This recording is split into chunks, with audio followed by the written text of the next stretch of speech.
In 1980, in the beautiful town of Wimbledon, two Nigerian migrant parents welcomed a baby girl into the world. They named her Olakemi Olafunto Adegoke. To Britain, she was just another child with an unpronounceable name. To her parents, she was the future they had crossed oceans for. But her story wasn't to be written in Wimbledon's comfort. Within months, they returned to Nigeria, home, but also a place unraveling. It was there, under the heavy sun of Lagos, that Kemi's childhood took root. Not in luxury, not in ease, but in resilience.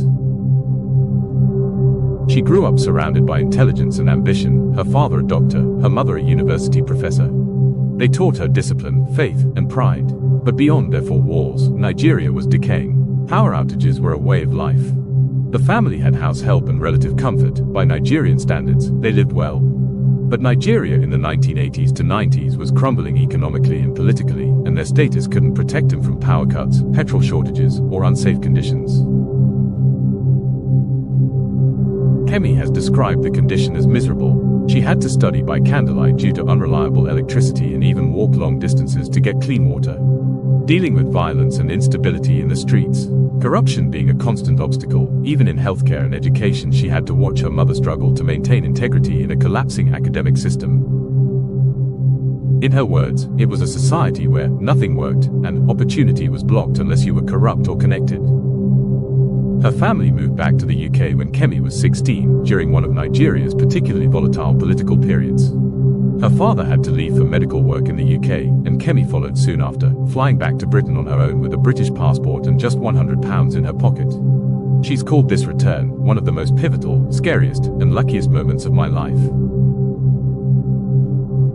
For Kemi, arriving in Britain wasn't a fairy tale. She worked at McDonald's to survive. She climbed a ladder with no shortcuts, no generational wealth, no political godfather, no elite network. But she had what many, JAPA, migrants bring. She's called this return one of the most pivotal, scariest, and luckiest moments of my life. Kemi later earned a degree in computer systems engineering from the University of Sussex in 2003 and further read law at Birkbeck, graduating in 2009. She held roles at Logica, RBS, and became an associate director at Coutts. She then served as digital director at The Spectator. Married to banker Hamish Badenoch, with 3 children, she blends a professional life with domestic partnership, calling her husband incredible for enabling her to juggle politics and family. Inspired by Margaret Thatcher during university, she joined the Conservative Party in 2005. Her political rise was relentless, standing in elections, entering the London Assembly in 2015, and winning the Saffron Walden seat, later North West Essex, in Parliament in 2017. Her early ministerial roles under Boris Johnson included positions in education, treasury, and equalities between 2019 to 2022. In July 2022, she resigned over Johnson's scandals and launched her first leadership bid, positioning herself as a truth talker and skeptic of ill-thought-out net zero policies. In September 2022, she was appointed Secretary of State for International Trade and Minister for Women and Equalities under Liz Truss, then became Secretary of State for Business and Trade in February 2023 under Rishi Sunak, holding both posts until the 2024 general election defeat. In 2024, Badenoch sought the Conservative leadership again and won, becoming the first black woman to lead a major UK political party and leader of the opposition in November 2024. Kemi Badenoch's name now echoes through Parliament and headlines. Some call her divisive, some call her dangerous, others, especially among the children of African immigrants, call her necessary. Because she speaks not with the accent of grievance, but with the tone of survival. She doesn't apologize for Britain, she defends it. She doesn't tell you what you want to hear, she tells you what she lived. I grew up in a country where nothing worked, she once said. That's why I refuse to let this one fall apart. He even asked us to pause all deportation. He asked us to pause all deportation. He doesn't want to talk about his past, Mr. Speaker, but that letter is just the tip of the iceberg. There is more. The Prime Minister actually complained that the immigration system was working to deter migrants rather than provide support. He said, and I quote, that he was proud to have served as Jeremy's shadow immigration minister. He boasted that he took the last Labour government to court for cutting benefits for asylum seekers. He said he would never set a target-based approach to immigration. He wants to talk about immigration. Let's talk about his record. We can talk about it all day. The Prime Minister says he wants to talk about immigration. I have committed to a cap on migration. Why won't he? There are a couple of things you've got to understand about Kemi. The most important thing to understand about Kemi is that she's Nigerian. And that's... Spell out what you mean by that. That means that she is combative, and she expects others to be combative. Do you trust the British police? I do. But, remember my experience with the police in Nigeria was very negative. And coming to the UK, my first experience with the police was very positive. The police in Nigeria would rob us.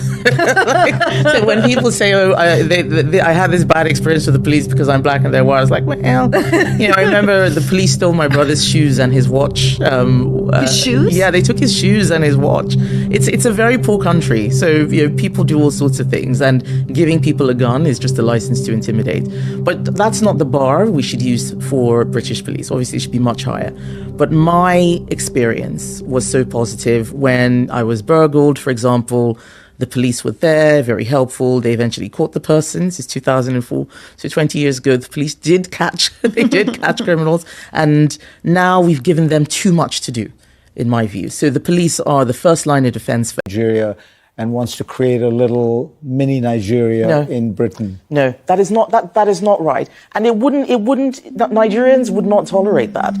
That's not something that many countries would accept. There are many people who come to our country, to the UK, who do things that would not be acceptable in their countries. It's virtually impossible, for example, to get Nigerian citizenship.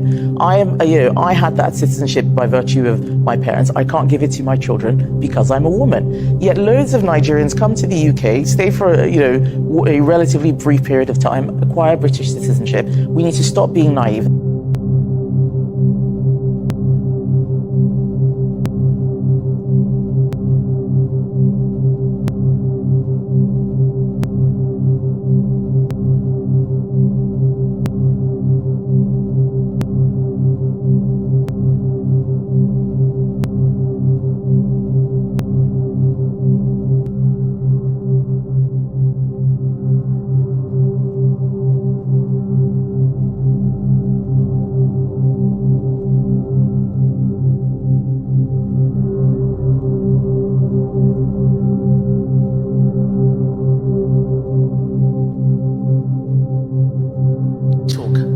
Immigration.